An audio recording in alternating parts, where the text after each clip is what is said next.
মিজানুর রহমান আজহারি ভাই মাহফিল করবেন আকিজ ফাউন্ডেশনে যশোরে। 5 বছর আগে 2020 সালের জানুয়ারির প্রথম দিকে আকিজ ফাউন্ডেশনের সর্বশেষ মাহফিল যেটা হয়েছিল সেখানে আমিও ছিলাম। ডক্টর মিজানুর রহমান আজহারি, আমির হামজা ভাই, তারেক মনোয়ার সাহেব, এরপরে যে আল্লামা লুৎফর রহমান ছিলেন, আরও বড় বড় ওলামায়ে কেরাম তখন যারা ছিলেন সকলকে নিয়ে 3 দিন ব্যাপী আয়োজন সেখানে আকিজ ফাউন্ডেশন করেছিল। শেষ দিন আমি এবং আমির হামজা ভাই আকিজের সেই মাহফিল করে এসেছিলাম। তবে প্রথম দিন আজহারি ভাইকে তারা স্টেজে উঠতে দেয় নাই, অপমান করেছিল, আজহারিকে আসতেই দেয় নাই। অথচ সেই আজহারি কিন্তু সম্মানের সাথে এখন দেশে ফিরেছে, মাহফিল করছে, আপনাদের সাথে কথা বলছে। আর তাকে যারা বাধা দিয়েছিল, অপমান করেছিল, তাড়িয়ে দিয়েছিল, আল্লাহ তাআলা তাদেরকে ঝাঁটাপেটা করে তাড়িয়ে দিয়েছে। আমার ভাইরা ভালো করে বোঝেন এই কথা বলার কারণ কি।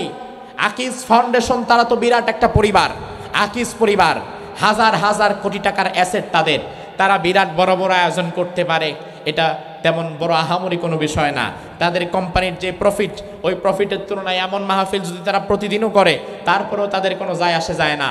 কিন্তু কোম্পানির বাহিরে, গ্রুপ অফ ইন্ডাস্ট্রির বাহিরে এককভাবে এই আয়োজনগুলো করা অনেক কষ্টসাধ্য। তবে আমি আলামিন ভাইয়ের ভেতরে আজকে যে আবেগ দেখলাম, আপনাদের এই আয়োজন নিয়ে তার যে উচ্ছ্বাস দেখলাম, গত বছরের তুলনায় এই বছরের আয়োজন আরেকটু বড় হয়ে গেছে। আজকের এই মাহফিলে যেমন আমি কথা বললাম, এখানে আসবে মাসুদ সাইদি ভাই, কাজী ইব্রাহিম সাহেব, মুফতি আমির হামজা, মুশতাক ফয়জি, সাদিকুর রহমান আজহারি, আরো বড় বড় ওলামায়ে কেরাম যারাই আজকে আসবেন। এই বড় বড় আলেমদেরকে একদিনে একত্রিত করা সহজ বিষয় না, যেটা আমার ভাই করেছে। আপনারা দোয়া করেন, ইনশাআল্লাহ ধীরে ধীরে এই মাহফিলের পরিধি আর অনেক প্রসারিত হবে এবং এক সময় আলামিন ভাইয়ের মাধ্যমে মিজানুর রহমান আজহারিকে আপনারা এখানে নিয়ে আসবেন ইনশাআল্লাহ। আল্লাহ তাআলা আমার ভাইকে কবুল করুক, আমরা বলি আমিন। আমাদের সৃষ্টি করেছেন কে? আরো জোরে বলেন কে? সৃষ্টি যেহেতু আল্লাহ করেছেন, সৃষ্টি কেন করেছেন? সৃষ্টি করার পেছনে স্রষ্টার একটি বৃহৎ উদ্দেশ্য আছে না নাই? এই যে মাইক, মাইকের একজন মেকানিক আছে, একজন মেকানিক এই মাইকটি বানিয়েছে। এই যে মাইকের সাথে মাইক্রোফোন আছে, তার আছে হ্যান্ডেল আছে, এরপরে আপনার সাউন্ড বক্স আছে, হর্ন, এই সব সেটআপ বানানোর পেছনে ইঞ্জিনিয়ারের একটা বৃহৎ উদ্দেশ্য ছিল। উদ্দেশ্যটা হচ্ছে ছোট্ট আওয়াজকে মানুষের মাঝে বড় আকারে ছড়িয়ে দেওয়া। এই উদ্দেশ্যকে কেন্দ্র করেই কিন্তু এখানে মেশিন বসেছে, সাউন্ড বক্স বসেছে, হর্ন বসেছে, মাইক্রোফোন বসেছে, তার এসেছে, হ্যান্ডেল এসেছে, সব এসেছে। কিন্তু এই সবের পেছনে উদ্দেশ্য একটাই, ছোট আওয়াজ যেন বড় হয়ে যায়। কিন্তু বিষয়টা যদি এমন হয়, আওয়াজ ছোট ছোটই রয়ে গেল, ছোট আওয়াজ বড় হলো না, মানুষের কর্ণকুহরে বক্তার আওয়াজ শ্রোতার কানে পৌঁছে গেল না, বিষয়টা যদি এমন হয় তাহলে ধরে নিতে হবে যেই উদ্দেশ্যে মাইক্রোফোনের সেটআপ বানানো হয়েছিল এই উদ্দেশ্য ব্যাহত হয়েছে। আর উদ্দেশ্য যদি ব্যাহত হয়, আপনি মাইক ভাড়া করে আনলেন 10,000, 20,000, 50,000, 1 লক্ষ টাকা দিয়ে, কিন্তু এই মাইকে কোনো সাউন্ড নাই, এই মাইকের আওয়াজ দূরের মানুষের কানে যায় না, কিন্তু মাইকটা দেখতে অনেক সুন্দর, মাইকে অনেক সুন্দর করে ডেকোরেশন করা আছে, কিন্তু মাইকের আওয়াজ যদি মানুষের কর্ণকুহরে পৌঁছে না যায়, মাইকের আওয়াজ যদি দূর দূরান্তের মানুষের কাছে পৌঁছে না যায়, এই মাইক আপনি কয় টাকা দিয়ে ভাড়া করবেন? যদি বলে 1 টাকা দিয়ে, তাও ভাড়া করবেন? উপরন্তু এইরকম মাইক আপনি তখন ছুঁড়ে ফেলে দিবেন। কারণ আমার উদ্দেশ্য যেটা দিয়ে পূর্ণ হচ্ছে না, ওটা টাকা দিয়ে তো দূরে থাক, মাগনাও আমি নেব না। আল্লাহ তাআলা মানুষ বানিয়েছেন ইবাদতের জন্য, তার গোলামি করার জন্য, তার দাসত্ব করার জন্য। এজন্য আপনি যতদিন আল্লাহর গোলামি করবেন, আল্লাহর ইবাদত করবেন, আল্লাহর দাসত্ব করবেন, আল্লাহ সুবহানাহু ওয়া তাআলা পৃথিবীতে ততদিন আপনাকে খাইয়ে পরিয়ে টিকিয়ে রাখবে, বাঁচিয়ে রাখবে। আর আপনি যখন আল্লাহর গোলামি থেকে বের হয়ে যাবেন, আপনি যখন আল্লাহর দাসত্ব থেকে বের হয়ে শয়তানের দাসত্বের মধ্যে ঢুকে যাবেন, মাইক যদি তার উদ্দেশ্যে ফেল করে, এই মাইক আপনি যেমন ছুঁড়ে ফেলে দেন, আপনি বান্দা হিসাবে আল্লাহর ইবাদতে যদি আপনি ফেল করেন, আল্লাহর দাসত্ব থেকে যদি আপনি বের হয়ে যান, আল্লাহ তাআলা তার বান্দাদের নাম থেকে, ইমানদারদের কাতার থেকে আপনার মতো বান্দাকেও বের করে দেয়, ঠিক কিনা? এজন্য আমার ভাইরা, রাসূলুল্লাহ 1500 বছর আগে বলেছেন দুনিয়া ততদিন পর্যন্ত টিকে থাকবে যতদিন পর্যন্ত আল্লাহর ইবাদত গুজার একজন ইমানদার থাকবে।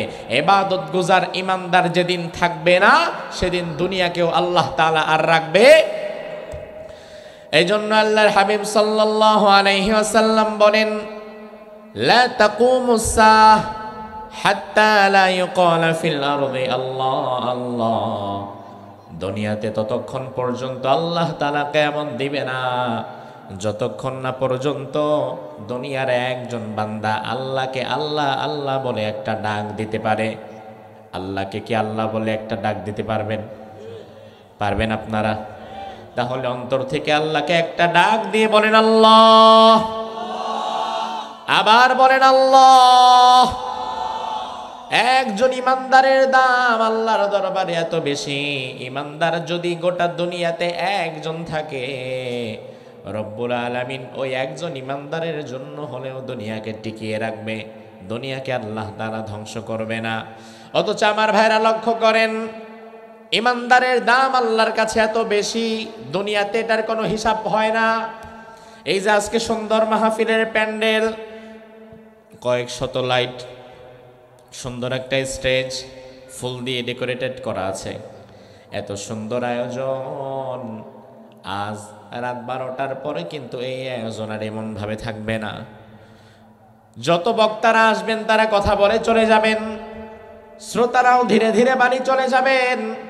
রাত 12টার মধ্যে আজকের মাহফিল যখন শেষ হয়ে যাবে, আপনারাও যে যারা বাড়ি চলে যাবেন, আমরাও বাড়ি চলে যাব।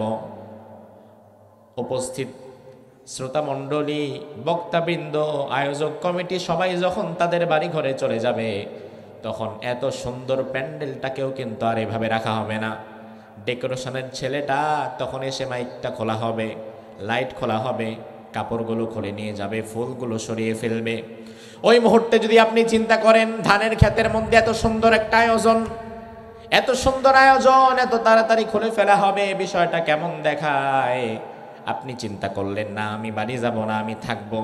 এবার আমরা সবাই চলে যাওয়ার পরে রাত 12টার পরে আপনি বনি আদম একা যদি প্যান্ডেলে বসে থাকেন, আপনার সম্মানে ডেকোরেশনের লোকেরা এইগুলা খুলতে বাকি রাখবে? বাকি রাখবে? যদি আপনি চিন্তা করেন আমি একা না, আমরা 10 জন বসে থাকবো, আপনারা 10 জন যদি রাত 12টার পরে বৈশাও থাকেন, তারপরেও কি খোলা বাকি রাখবে? আমার ভাইরা, তার কারণ হচ্ছে আপনি 10 জন তো দূরের কথা, 20 জন হয়েও আমার দরকার নাই। তার কারণ আপনার ততটা সম্মান তার কাছে নাই।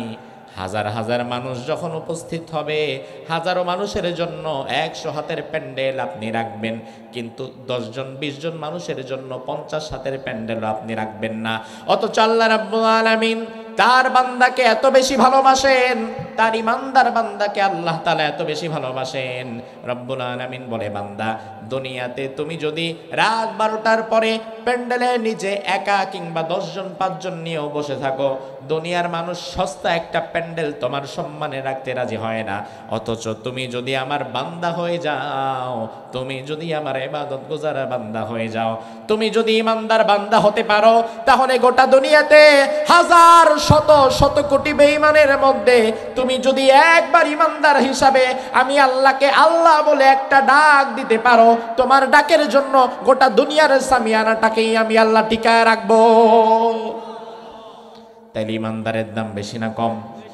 বেশি না কম? তবে আপনার দাম হবে তখন আপনি আল্লাহর আনুগত্যের মাঝে থাকবেন, যখন আপনি আল্লাহর ইবাদত করবেন, যখন আপনার দাম হবে তখন। ঠিক না ব্যাঠিক? এজন্য আমার ভাইয়েরা, ইবাদত, দাসত্ব, গোলামি সারা জীবনে, জীবনের প্রতিটি সেক্টরে, প্রতিটি জায়গায় একজনেরই করতে হবে। চিৎকার দিয়ে বলেন তিনি কে? এবার দেখেন রাসূল কি বলেন, আপনি যদি ইবাদত করেন তাহলে লাভ না লস? কথা কয় না? আল্লাহর লাভ, আপনার, কার লাভ? আমার লাভ, আমাদের লাভ। কি লাভ? রাসূলুল্লাহ বলেন, জামে আত-তিরমিজির 2666 নাম্বার হাদিস, রাসূলুল্লাহ বলেন, ইন্নাল্লাহা তাআলা ইয়াকুলু ইয়া ইবনা আদম তাফাররাগ লিইবাদাতি আমলা সাদরাকা গিনান। ও বনি আদম, আদমের সন্তানেরা শুনে নাও, তাফাররাগ লিইবাদাতি, আমার ইবাদতের জন্য সারা দিনে একটু হলেও সময় বের করে নাও। তুমি যদি তোমার জীবনকে আমার ইবাদতের মধ্যে কাজে লাগাও, তোমার জীবনের প্রতিটি সময় প্রতিটি মুহূর্ত যদি আমার ইবাদতে কাজে লাগে, তাহলে আমি আল্লাহ তোমারে কি দেব শোনো, আমলা সদরকা গিনান, তোমার অন্তরকে ঐশ্বর্যে পরিপূর্ণ করে দেব। মানসিকভাবে মেন্টালি কোনো প্রেশার তোমার থাকবে না, সব সময় মানসিকভাবে তুমি স্বতঃস্ফূর্ত থাকবা। সুবহানাল্লাহ। একজন মানুষের সুখী হওয়ার জন্য, খুশি হওয়ার জন্য দুনিয়াতে সবচাইতে বেশি প্রয়োজন তার মানসিক স্থিরতা। মানসিক স্থিরতা, মানসিক স্থিরতা যার না থাকে, হাজার কোটি টাকার মালিক কিন্তু মানসিক দুশ্চিন্তায় রাত্রে ঘুম হয় না, এমন ধনী বাংলাদেশে আছে না নাই? কুমিল্লাতে নাই? আসেনি? আল্লাহর হাবিব বললেন, আল্লাহ তাআলা হাদিসে কুদসির মধ্যে বললেন, আপনি যদি আল্লাহর ইবাদতে সময় বের করতে পারেন, আমলা সদরকা গিনান, আল্লাহ তাআলা আপনার হৃদয়, আল্লাহ তাআলা আপনার ভেতরটা মানসিক এতটা শান্তি দিয়ে পরিপূর্ণ করে দিবেন যে শান্তি আপনারা কেউ দিতে পারবে না। সুবহানাল্লাহ। এরপরে রাসূল বললেন, ওয়া আসুদ্দা ফাকরাক, আল্লাহ রাব্বুল আলামিন তোমার যেই অভাব অনটন রয়েছে, যত দিকের যত অভাব রয়েছে, অর্থনৈতিক অভাব হোক, শারীরিক অভাব হোক, সন্তানাদির অভাব হোক, যত ধরনের অভাব হতে পারে, তুমি যদি আল্লাহর ইবাদতে সময় লাগাও, আল্লাহ তাআলা তোমার অভাব অনটন দূর করে দেবেন। আরো জোরে বলেন। এবার আসি, আপনি যদি আল্লাহর ইবাদতে নিজেকে নিয়োজিত না রাখেন তাহলে কি হবে? রব্বুল আলামিন বললেন, যদি আমার ইবাদতের মধ্যে নিজেকে নিয়োজিত না রাখো, ওয়া ইল্লা তাফআল মালাতু ইয়াদাইকা শুগলান ওয়া লাম আসুদ্দা ফাকরাক, তুমি আমার ইবাদতের মধ্যে সময় লাগাও নাই, তুমি আমার ইবাদতে নিজেকে ব্যস্ত রাখো নাই, তুমি ব্যস্ত রেখেছো দুনিয়াদারির মাঝে। এমন লোক আছে না নাই? সারা দিনে 24টা ঘন্টায় একটা বারো আল্লাহর নাম মুখে নেয় না, 5 ওয়াক্ত নামাজে একটা বারো আল্লাহর সেজদা দেয় না, একবারও আল্লাহকে আল্লাহ বলে ডাক দেয় না। আমার ভাইরা সত্যিকার অর্থে জবাব দিবেন, এমন লোক বাংলাদেশে আছে না নাই? সারা দিনে 5 ওয়াক্ত নামাজে একটা বারো আল্লাহকে সেজদা দেয় না। আল্লাহ বলল, বান্দা ওয়া ইল্লা তাফআল, তুমি যদি আমার ইবাদতে নিজেকে নিয়োজিত না রাখো, আমার ইবাদত থেকে যদি দুনিয়াদারির মাঝে তুমি ঢুকে যাও এবং ডুবে যাও, তাহলে আমি আল্লাহ কি করব শোনো, মালাতু ইয়াদাইকা শুগলান, তোমার জীবনে তোমার 2 হাতে, তোমার পা থেকে শুরু করে মাথা পর্যন্ত, টপ টু বটম সারাটা জীবন তোমারে আমি আল্লাহ এমন কঠিন ব্যস্ততার মধ্যে রেখে দেব যে ব্যস্ততা থেকে বের হয়ে কোনোদিন নিজ পরিবারের সাথে বসে একবেলা খাবারও খেতে পারবা না। কত মারাত্মক কথা। আপনি আল্লাহকে ব্যস্ততা দেখাচ্ছেন, আল্লাহ জোহরের সময় হয়ে যাচ্ছে, আমার সময় নাই নামাজ পড়ার, আমার দোকানদারি আছে, ব্যবসা বাণিজ্য আছে, আসর চলে যাচ্ছে, আমার সময় নাই, জুমা চলে যাচ্ছে, মসজিদে আসার সময় নাই, জুমার দিন জুমার নামাজ চলে, অন্যদিকে রাস্তাঘাটে মানুষ ঘোরাঘুরি করে, এমন মানুষ আছে না নাই? অনেক ব্যস্ততা দেখাচ্ছেন আপনি আল্লাহকে। আল্লাহ বলে, বান্দা রাখ, তুই আমারে ব্যস্ততা দেখাস তো, তুই ব্যস্ততা আমাকে দেখাচ্ছিস, আমি আল্লাহ তোকে এত ব্যস্ত করে রাখবো, ওয়া মালাতু ইয়াদাইকা শুগলান, তোর সারা জীবনটা এত ব্যস্ততার মধ্যে রাখবো যে এই ব্যস্ততা থেকে বের হয়ে জীবনে কোনো কাজই তুই করতে পারবি না। এই জন্য আপনি আপনার জীবনে এমন কিছু মানুষকে দেখবেন যারা খুব ব্যস্ত, তুখর ব্যস্ত, যখনই ফোন দেন তখনই ব্যস্ত, 24 ঘন্টা থাকে দৌড়ের উপরে, কিন্তু ওই মানুষগুলো এত ব্যস্ততার পরেও জীবনে আপনি আল্লাহর ইবাদত করে যতটা স্বাচ্ছন্দ্যে সুখে দিন কাটাতে পারছেন, ওই ব্যস্ততায় ডুবে থাকা মানুষটা এতটা স্বাচ্ছন্দ্যে সুখে তার দিন কাটাতে পারে না। ঠিক কিনা? এটা রাসূল বলেছেন। এজন্য আমার ভাইরা, জীবনের সব জায়গায় এক আল্লাহর ইবাদত আমাদের করতে হবে। দুনিয়াতে যত নবী রাসূল আল্লাহ তাআলা পাঠিয়েছেন, সব নবী এবং রাসূলদের দাওয়াতের একটাই মূল মেসেজ ছিল। রব্বুল আলামিন বললেন, ওয়ালাকাদ বাআসনা ফি কুল্লি উম্মাতির রাসূলান আন ইউবুদুল্লাহা ওয়াজতানিবুত তাগুত। দুনিয়াতে রব্বুল আলামিন যত নবী এবং রাসূল পাঠিয়েছেন, সব নবী এবং রাসূলেরা তার উম্মতদের কাছে গিয়ে শুধু দাওয়াত দিয়েছে, ইয়া কওম, আমার জাতি, উবুদুল্লাহ, এক আল্লাহর ইবাদত করবা, মা লাকুম মিন ইলাহিন গায়রু, আল্লাহ ছাড়া কারো ইবাদত করা যাবে না। তাহলে জবাব দেন, ইবাদত করতে হবে কার? আল্লাহর নাকি শুধু আল্লাহর? জোরে কন। শুধু আল্লাহর বললে হবে না, বরং বলতে হবে শুধু আল্লাহর। কারণ আমাদের বাংলাদেশে এমনও মানুষ আছে যে একই সাথে আল্লাহর গোলামিও করতে চায়, আল্লাহর ইবাদতও করতে চায়, আল্লাহর পায়েও সেজদা দিতে চায়, আবার পাশাপাশি খাজা বাবার মাজারে গিয়াও সেজদা দিতে চায়। আছে না নাই? তাইলে ইবাদত তো এখানে দুইজনের হয়ে গেল। এই জন্য সূরা ফাতিহার মধ্যে আল্লাহ আমাদের শিখাচ্ছেন, বান্দা ইবাদত শুধু আল্লাহর হবে না, বরং ইবাদত হবে এক আল্লাহরই। আল্লাহর সাথে কাউকে শরীক করা যাবে। যেমন সূরা ফাতিহার মধ্যে আমরা আল্লাহকে বলি, আল্লাহ ইয়াকা নাবুদু ওয়া ইয়াকা নাস্তাঈন। সুবহানাল্লাহ। কোন পারেন না? এটা পারেন না? পড়েন একবার, ইয়াকা নাবুদু ওয়া ইয়াকা নাস্তাঈন। আমরা আল্লাহকে বললাম, আল্লাহ ইয়াকা নাবুদু, আমরা কেবলমাত্র একমাত্র শুধুমাত্র তোমার গোলামি করলাম, ওয়া ইয়াকা নাস্তাঈন, এবং কেবলমাত্র তোমার কাছে সাহায্য চাইলাম। ইবাদত করব কার? আরো জোরে কোন। সাহায্য চাইবেন কার কাছে? সেজদা দিবেন কাকে? ইবাদত কি? ইবাদতের কনসেপ্টের জায়গায় আমাদের দেশের মানুষ একটা ভুল করে থাকে। আমার ভাইরা লক্ষ্য করেন, ইবাদত শব্দটা আবদুন থেকে উদ্গত। আবদুন মানে দাসত্ব, গোলামি, আর ইবাদত মানে দাসত্ব করা, গোলামি করা।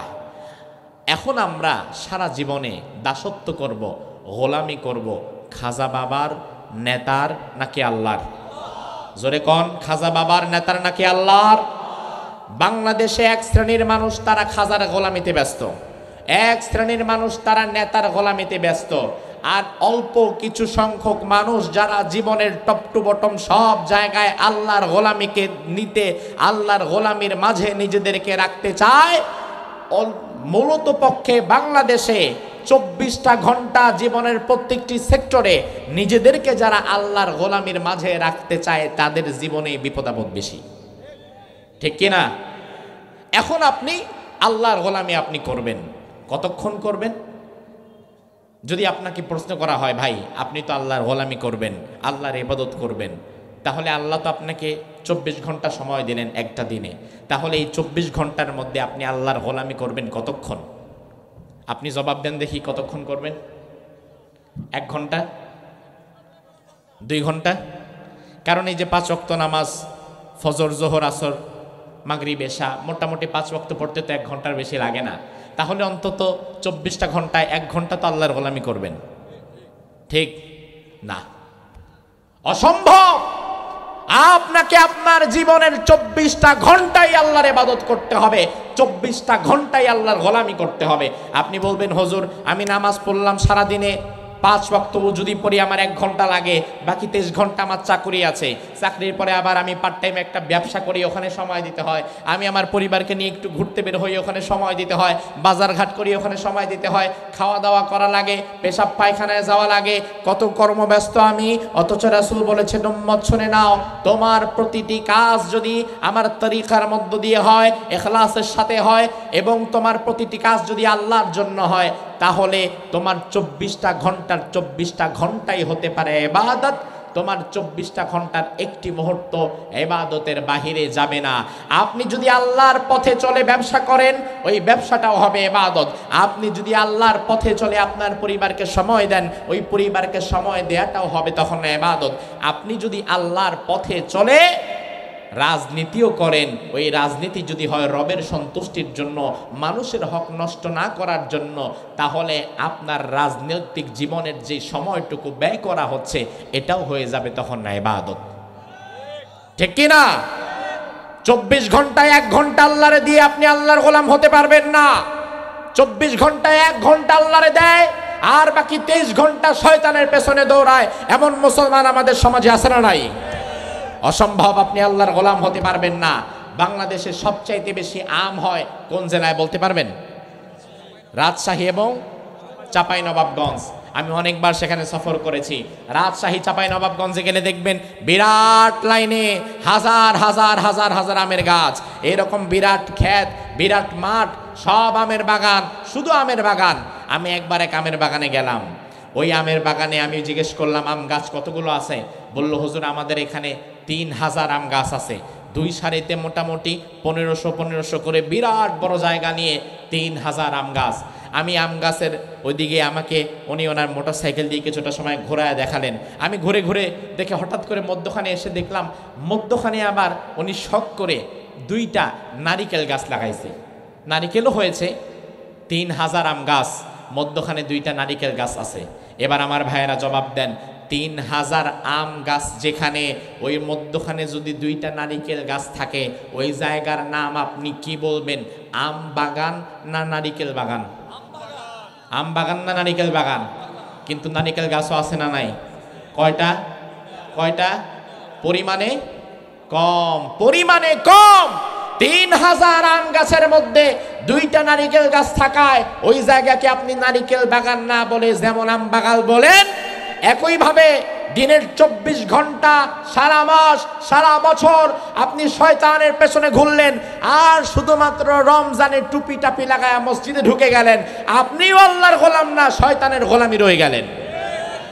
আল্লাহর গোলাম যদি হতে চাও, জীবনের প্রতিটা সেক্টরে, প্রতিটা মুহূর্তে একমাত্র গোলামি করতে হবে যার, তিনি কে? শুধু নামাজ, রোজা, হজ, যাকাতের নামই আল্লাহর গোলামি না। যদি আপনাদেরকে প্রশ্ন করা হয় মাহিয়াল ইবাদাহ, ইবাদত কি জিনিস, আপনি যে নিজেকে দাবি করেন আমি আল্লাহর ইবাদতকারী, আমি আল্লাহর গোলাম, আমি আল্লাহর বান্দা, আমি আল্লাহর আব্দ, আপনাকে যদি জিজ্ঞেস করা হয় আপনি সারা জীবন ইবাদত করেছেন?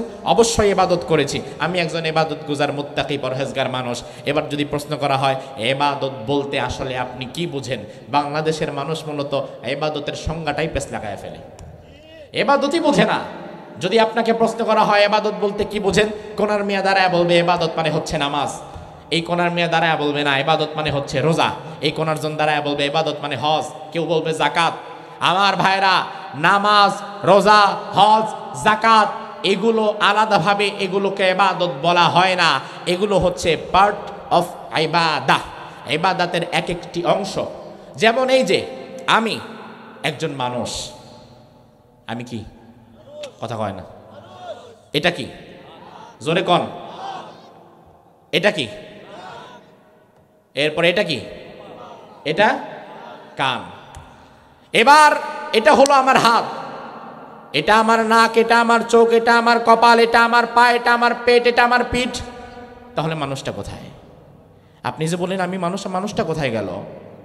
মানুষ হচ্ছে তখন পায়ের নখ থেকে মাথার চুল পর্যন্ত পুরা সেটআপটা যখন একত্রে দাঁড়াবে, ওটা মানুষ। শুধু কাটা হাতের নাম হাত, এটা মানুষ না। কাটা মাথার নাম মাথা, এটা মানুষ না। কাটা পায়ের নাম পা, এটা মানুষ না। কাটা কানের নাম কান, এটা মানুষ না। একইভাবে ইবাদত, নামাজ, রোজা, হজ, যাকাতের নাম ইবাদত নয়, এগুলো পার্ট অফ ইবাদাহ। আর মূল ইবাদত হচ্ছে তারকু মা হারামাল্লাহ ওয়া আদাউ মা ফতারাযাল্লাহ, আল্লাহ তাআলার সকল হালাল বস্তুকে গ্রহণ করে নেওয়া আর আল্লাহ তাআলার সকল হারাম বস্তুকে ছুঁড়ে ফেলা, আল্লাহ তাআলার সকল আদেশগুলোকে মেনে নেওয়া, আল্লাহ তাআলার সকল নিষেধসমূহকে বর্জন করা। আল্লাহর সকল হুকুমগুলোকে মেনে নিতে যখন পারবেন, আল্লাহর সকল নিষেধগুলোকে ছেড়ে দিতে যখন পারবেন, তখনই বুঝতে হবে আপনি ইবাদত করছেন। অন্যথায় আপনি কেবলমাত্র এক একটা পাঠ নিয়ে দৌড়াচ্ছেন, আপনি ইবাদতকারী হতে পারেন নাই। ইবাদত যদি করতে হয় সব কিছু মিলিয়ে করতে হবে। আমার ভাইয়েরা, সর্বশেষ অল্প সময়ে আমি যেই পয়েন্টটা আপনাদের সামনে তুলে ধরবো সেটা হচ্ছে ইবাদত করতে হবে কতদিন? জবাব দেন, ইবাদত করতে হবে কতদিন? হ্যাঁ, আল্লাহ তাআলা বলছেন ওয়াবুদ রাব্বাকা হাত্তা ইয়াতিয়াকাল ইয়াকিন, তোমার মৃত্যু আসার আগ পর্যন্ত তোমাকে আল্লাহর গোলামির মধ্যে থাকতে হবে। এখন ইবাদত কবুল আমাদের হবে কিনা বা হচ্ছে কিনা, আদৌ হচ্ছে কিনা, এটা বোঝার জন্য কিছু শর্ত আছে না নাই? ইবাদত কবুলের 3টি শর্ত বলে আমি আমার আলোচনা শেষ করব, অনেক দূরে যেতে হবে। ইবাদত কবুলের 3টি শর্ত, চিৎকার দিয়ে বলেন ইবাদত কবুলের শর্ত কয়টা? আরো জোরে। ইবাদত কবুলের 1 নাম্বার শর্তের নাম হচ্ছে ইখলাস। 1 নাম্বার শর্তের নাম কি? রব্বুল আলামিন কোরআনের মধ্যে বললেন ওয়ামা উমিরু ইল্লা লিয়াবুদুল্লাহা মুখলিসিনা লাহুদ্দিন। আর আমি আমার বান্দাদেরকে আদেশ করেছি একনিষ্ঠতার সাথে ইখলাসের সাথে আমার ইবাদত করবা। যে ইবাদতের মধ্যে আল্লাহর ইখলাস নাই ওই ইবাদত আল্লাহ তাআলা কখনো কবুল করবে আরো আস্তে কোন। তাইলে ইবাদত কবুলের জন্য শর্ত কয়টা? জোরে কোন। এক নাম্বার কি? ইখলাস। দুই নাম্বার হচ্ছে ইত্তিবাউস সুন্নাহ, রাসূলের অনুসরণ, সুন্নাতের অনুসরণ। যেই ইবাদত আপনি করবেন সওয়াবের নিয়তে, ওই ইবাদত আসলে রাসূলুল্লাহ করেছে কিনা এটাও দেখার দরকার আছে না নাই? আপনার ইবাদতে ইখলাস ভরপুর, ইখলাসের ঠেলায় এলাকার মানুষ ঘুমাইতে পারে না, কিন্তু মাশাআল্লাহ আপনি এমন জিকির করেন যেই জিকির রাসূল জীবনে করে নাই, রাসূল জীবনে যেই জিকির শুনেও নাই, এমন জিকির করে বাংলাদেশে এমন জিকিরকারীও আছে না নাই? কবুল হবে না। রাসূলুল্লাহর তরিকার সাথে যদি তোমার তরিকা না মিলে, অসম্ভব, কবুল হবে না। তরিকা তো মুসলমানদের কাছে একটাই। মুসলমানদের কাছে তরিকা কয়টা? 10টা, 20টা? একটা তরিকা, সেটা মুহাম্মাদুর রাসূলুল্লাহর তরিকা, ঠিক কি না? এখন আমাদের দেশের মানুষ তরিকা বের করে নিয়েছে আলাদা আলাদা। কেউ তরিকা বানাইছে নকশেবন্দিয়া তরিকা, কেউ তরিকা বানিয়েছে মুজাদ্দিদিয়া তরিকা, কেউ তরিকা বানিয়েছে খাজার তরিকা, কেউ তরিকা বানিয়েছে জিলানি তরিকা, চিশতিয়া তরিকা, চিশতিয়া, মুজাদ্দিদিয়া, নকশেবন্দিয়া, আরো কত তরিকা যে বাংলাদেশে আছে। অথচ আমার ভাইরা বিশ্বাস করো, আজ আমি তোমাদের বলে দিয়ে যাই, দুনিয়ার অন্য কোন তরিকার মধ্য দিয়ে আল্লাহ তাআলা ইবাদত কবুল করবে না। তরিকা হতে হবে একটাই, সেটা মুহাম্মাদুর রাসূলুল্লাহর তরিকা, ঠিক না ঠিক? অন্য কারো তরিকার মধ্য দিয়ে তোমার ইবাদত আল্লাহর দরবারে কবুল হবে না।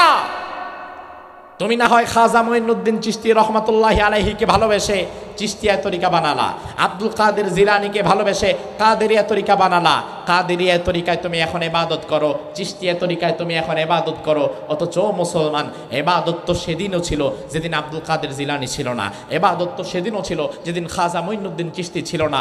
তাহলে তারা কার তরিকায় ইবাদত করত? তারা তো নিজেদের বানানো তরিকায় ইবাদত করতো না, তারাও তো রাসূলের তরিকায় ইবাদত করত। এই জন্য তোমাকেও তো রাসূলের তরিকায় ইবাদত করা উচিত, ঠিক কি না? আমার ভাইরা লক্ষ্য করেন, রাসূলের সুন্নাতের খেলাফ যদি হয়, আমলটা যদি ভালো হয়, আল্লাহ গ্রহণ করবে না। সাঈদ ইবনুল মুসাইয়াব রাহিমাহুল্লাহ বিখ্যাত একজন তাবেঈ। তাবেঈ মানে হচ্ছে যারা রাসূলকে পায় নাই, সাহাবীদেরকে পেয়েছে। এমন একজন বড় তাবেঈ ছিলেন সাঈদ ইবনুল মুসাইয়াব। সাঈদ ইবনুল মুসাইয়াব রাহিমাহুল্লাহ তিনি একদিন দেখলেন মাগরিবের নামাজের কিছু সময় পূর্বে, যখন নামাজের নিষিদ্ধ সময় থাকে, তখন মসজিদে এক ব্যক্তি ঢুকে 2 রাকাত সুন্দর করে ধীরে সুস্থে নামাজ আদায় করলেন। এবার সাঈদ ইবনুল মুসাইয়াব নামাজের পরে তার দিকে তাকিয়ে বললেন, ভাই, এই যে কাজটা তুমি করলা, এই যে নামাজ পড়লা, এটা তো ঠিক হলো না। কারণ এই সময় তো নিষিদ্ধ সময়, রাসূল তো এই সময় নামাজ পড়েন নাই, এই সময় নামাজ পড়া তো রাসূলের সুন্নাতের খেলাফ। এবার ওই নামাজি ব্যক্তি কি বলে দেখেন, আমাদের দেশের বেদাতীদের মতো সে উত্তর এবার দিচ্ছে, কেন? আমি যে নামাজটা পড়ছি, খারাপ কিছু করছি? আমি কি কাউরে মারছি? আমি তো খারাপ কিছু করি নাই। নামাজি ব্যক্তি এবার সাঈদ ইবনুল মুসাইয়াবকে বলছে, ইউআযযিবুনিল্লাহু আনিস সালাহ, নামাজ পড়ার কারণে কি আল্লাহ আমারে গুনাহ দিবে? আল্লাহ কি আমারে শাস্তি দিবে নামাজ পড়ার কারণে? সাঈদ ইবনুল মুসাইয়াব বললেন, লা ওয়ালাকিন ইউআযযিবুকা আলা খিলাফিস সুন্নাহ, নামাজ পড়ার কারণে আল্লাহ শাস্তি দিবে না, তবে আল্লাহ শাস্তি দিবে রাসূলের সুন্নাতের বিপরীত কাজ করার কারণে। নামাজ পড়েছো সমস্যা নাই, জিকির করেছো সমস্যা নাই, রোজা রেখেছো সমস্যা নাই, তবে সমস্যা তো হয় তখন যখন তোমার আমলটা রাসূলের আমলের বিপরীতে চলে যায়, ঠিক কিনা? এজন্য রাসূল আমল যেইভাবে করেছেন আপনাকে আমাকে সেইভাবে করা লাগবে। রাসূল নামাজ যেভাবে পড়েছেন আপনাকে আমাকে সেইভাবে নামাজ পড়া লাগবে। রাসূল রোজা যেইভাবে রেখেছেন আপনাকে আমাকে সেইভাবে রোজা রাখা লাগবে। রাসূল জিকির যেইভাবে করেছেন আপনাকে আমাকে সেইভাবে রোজা রাখা লাগবে। এমনকি রাসূলুল্লাহ 1000 বছর আগে মদিনার সমাজ ব্যবস্থা, রাষ্ট্র ব্যবস্থা যেভাবে পরিচালনা করেছেন, মুসলমান যদি হয়ে থাকেন তাহলে আপনার সমাজ এবং রাষ্ট্রকেও রাসূলুল্লাহর আদর্শে পরিচালনা করতে হবে।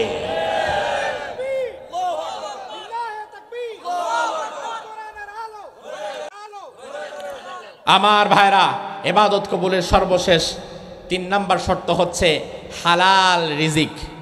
কি রিজিক? কি রিজিক? হালাল রিজিক। আল্লাহ তাআলার হাবিব বলছেন, ইন্নাল্লাহা তাইয়্যিব লা ইয়াকবালু ইল্লা তাইয়্যিবা। আল্লাহ তাআলা পবিত্র, পবিত্র ছাড়া কোনো জিনিস আল্লাহ গ্রহণও করে না। কোরআনে আল্লাহ তাআলা বলছেন, ইয়া আইয়ুহার রাসূল, ও আমার রাসূলেরা, কুলু মিনাত তাইয়্যিবাত, হালাল খান ওয়া আমালু সলিহা, এরপরে আমল করেন। রসুলদেরকে আল্লাহ ডেকে বলছেন নবীর আগে হালাল খান তারপরে আমল করেন। তার মানে হারাম খোরের কোনো আমল আল্লাহর দরবারে পৌঁছবে না। তাহলে ইবাদতের কবুলের জন্য আমরা শর্ত পেলাম কয়টা? আরো জোরে। 1 নাম্বার ইখলাস। 1 নাম্বার কি? 2 নাম্বার রাসূলের তরিকা। কার তরিকা? চিশতিয়া তরিকা, নকশেবন্দিয়া, মুজাদ্দিদিয়া। তরিকা তো হবে একজনের, তিনি মুহাম্মদ সাল্লাল্লাহু আলাইহি ওয়াসাল্লাম। আর 3 নাম্বার হচ্ছে হালাল রিজিক। 3 নাম্বার কি? হালাল রিজিক। আমার ভাইরা, করুণাপুর পূর্বপাড়া কবরবাসীর মাগফিরাত কামনায় আজ আমার আলামিন ভাই তিনি যে আয়োজন করেছেন, গত বছর আমি এখানে এসেছিলাম, জুমার নামাজ আদায় করেছিলাম, এই বছরও আসলাম। এই বছর আসাটা খুব কষ্টকর। গত বছর কুমিল্লায় ছিলাম, আবার ওই দিন রাত্রিতেও কুমিল্লায় মাহফিল ছিল। এই বছর আমি গতকাল আমার মাহফিল ছিল বাঁশখালী, এখান থেকে 200 কিলোমিটার দূর। ওখান থেকে মাহফিল শেষ করে গাড়ি স্টার্ট করেছি, এসেছি এখানে ফজরের সময়। আবার আজকের মাহফিল বাদ মাগরিব সাতকানিয়া চট্টগ্রাম, আবার আজকে রাত 10টার মাহফিল বাঁশখালী, আবারও 200 কিলো